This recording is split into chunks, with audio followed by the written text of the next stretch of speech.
A number of years ago, I attended a conference in which one of the presenters said, if you really want to understand what it is that I'm presenting here, then make sure you look at the handout that I just gave out. On there you will find 3 books, 2 articles, and 2 studies, of which you will see, you'll read results and you'll gain knowledge to the topic that I'm speaking about, and then in retrospect you'll be able to look back and what I'm saying will make even more sense to you. And I thought to myself, well, where does someone have the time to invest in getting the knowledge that this presenter was hoping that we would? And I looked around the room and I noticed that people, of course, have a thirst for knowledge. And in this particular area, there were many people who were thinking to themselves and were voicing that, oh, I have this book, or I read this book, and where can I find this article? Do you know where we can see where this study was done? There were people who were very interested in doing all the research in order that they could fully comprehend and fully grasp what it is this presenter was coming across with. You know, our Parshas Bechukosai begins with the greatest of blessings. Hashem says that if we observe the Torah and we keep Hashem's mitzvos, then the land of Israel will be a land that brings forth all of its crops, and you'll have plenty of rain, and we'll have shalom, we'll have peace.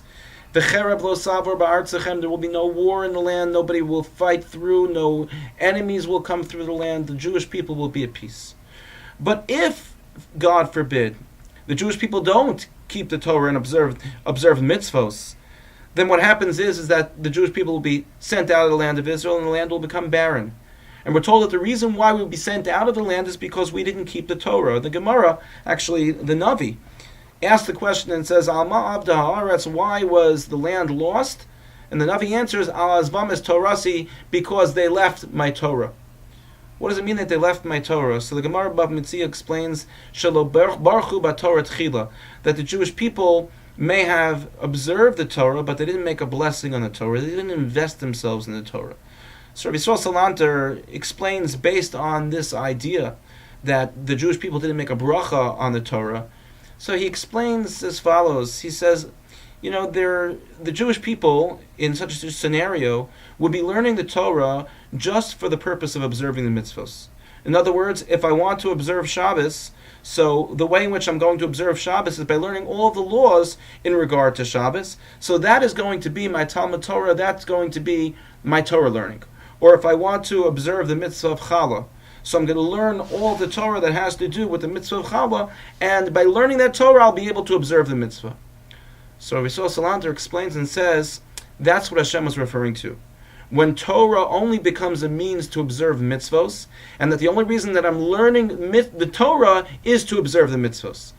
There is a concept of learning Torah for Torah's sake, to gain knowledge of Torah, because the more knowledge that we gain of Torah, the greater relationship that we're able to build with HaKadosh Baruch Hu, the more we're able to understand about the way HaKadosh Baruch Hu runs the world and the way in which He wants us to live in the world.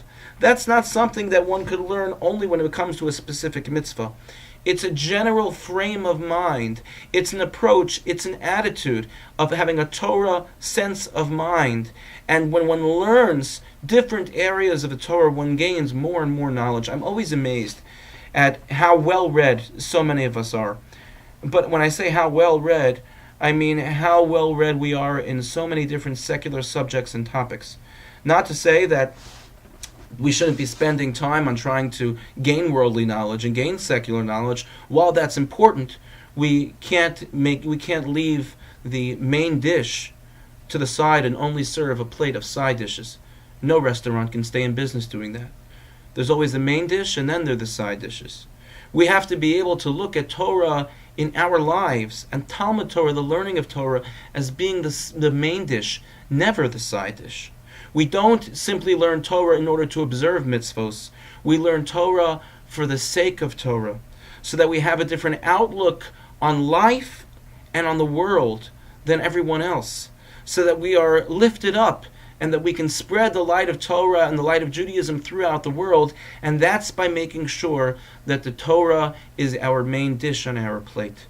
Yes, there are other things which are important in order to gain knowledge, but we can't make the mistake of thinking that knowledge, secular knowledge, is just as important as Torah knowledge.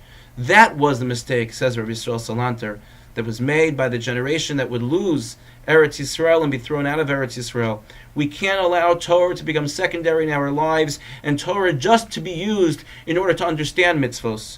We have to be able to lift Torah up for the greatness that it is and recognize if I have vast knowledge in secular studies, how much more so should I have vast knowledge in Torah, in Talmud Torah, in order to be able to enhance our lives and live Torah lives.